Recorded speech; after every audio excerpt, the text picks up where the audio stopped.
Hi friends, मी सोनाली. आजच्या व्हिडिओमध्ये तुम्हा सर्वांचं स्वागत आहे.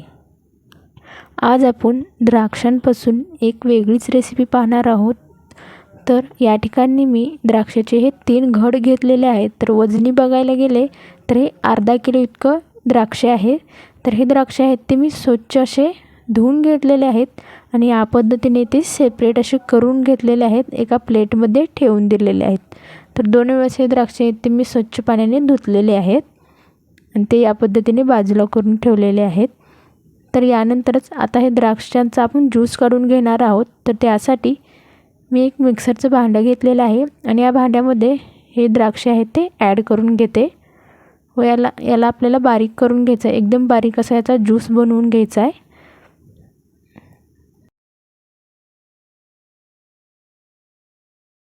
हे पहा, बारीक असा ज्यूस आहे तो मी बनवून घेतलेला आहे. आता हे आपण गाळून घेणार आहोत.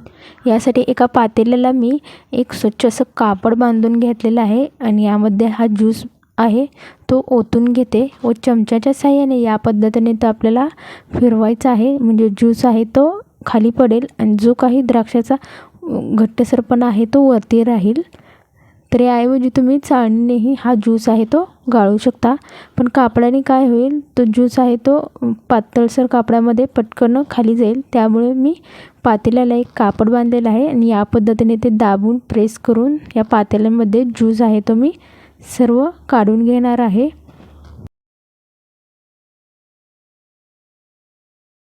तर ज्यूस आहे तो मी सर्व काढून घेतलेला आहे.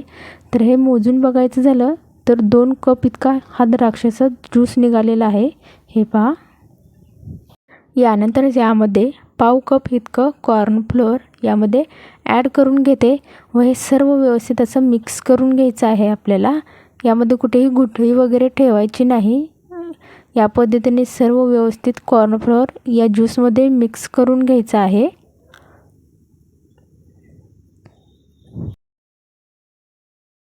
नंतरच गॅसवरती मी कढई ठेवलेली आहे. त्यामध्ये 1 कप इतकी साखर ॲड करून घेतलेली आहे आणि अर्धा कप इतकं पाणी यामध्ये ओतलेलं आहे आणि याला आपल्याला हलवून घ्यायचं आहे. साखर आहे ती पूर्णपणे विरघळून घ्यायची आहे. तर या ठिकाणी साखर मी 1 कप वापरलेली आहे. जर द्राक्ष जास्त आंबटसर असतील तर तुम्ही जास्त साखरेचा या ठिकाणी वापर करू शकता. तुमच्या आवडीनुसार तुम्ही यामध्ये ॲड करून घेऊ शकता. साखर आहे ती पूर्णपणे विरघळल्यानंतर आपल्याला यामध्ये द्राक्षाचा तो ज्यूस आहे तो ॲड करून घ्यायचा आहे. तर या पद्धतीने मी ज्यूस आहे ते ओतते आणि दुसऱ्या हातानेच त्याला आपल्याला हलवतही राहायचं आहे, नाहीतर यामध्ये गुठळ्या होऊ शकता. हे मिश्रण आहे ते आपल्याला सतत हलवत राहायचं आहे. नंतरच यामध्ये मी पिवळा कलर ॲड करून घेतलेला आहे. तर तुम्ही तुमच्या आवडीनुसार कलर आहे तो ॲड करू शकता. तर काही जण ग्रीन कलरचाही वापर करतात, पण मी या ठिकाणी पिवळा रंग वापरलेला आहे. मिश्रण आहे तर या पद्धतीची कन्सिस्टन्सी होऊ द्यायची आहे आणि गॅस आहे तो आपल्याला बंद करून घ्यायचा आहे. तर आपले हे मिश्रण आहे ते रेडी झालेलं आहे. त्यासोबतच दुसऱ्या बाजूला आपण ताटाला तूप लावून घेतलेलं आहे सर्व बाजूने आणि हे मिश्रण आहे ते आपल्याला या ताटामध्ये ओतून घ्यायचं आहे. चमच्याच्या साहाय्याने या पद्धतीने ते आपल्याला सर्व बाजूनीच पसरवून घ्यायचं आहे. तर हे मिश्रण आहे ते गरम असल्यामुळे आपल्याला याला चमच्याच्या साहाय्याने पसरवून घ्यायचं आहे. मिश्रण व्यवस्थित पसरल्यानंतर यावरतीच आपल्याला ड्रायफ्रूट्स ॲड करून घ्यायचे आहेत तुमच्या आवडीनुसार. यावरतीच मी मगज बी, काजू किंवा बदामचे जे काप आहेत ते थोडेसे यावरती टाकून घेते आणि हे ताट आहे ते आपल्याला फ्रीजमध्ये 3 तासासाठी ठेवून द्यायचं आहे. 3 तास झाल्यानंतर हे ताट आहे ते मी काढून घेतलेलं आहे. व्यवस्थित असं ते सेट झालेलं आहे बर्फी. तर याला आपल्याला कट करून घ्यायचं आहे. तर या पद्धतीने मी याला कट करून घेते.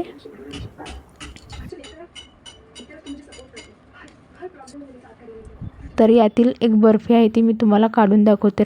तर ही पहा, एकदम मस्त याचा कलर आलेला आहे आणि एकदम छान अशी झालेली आहे.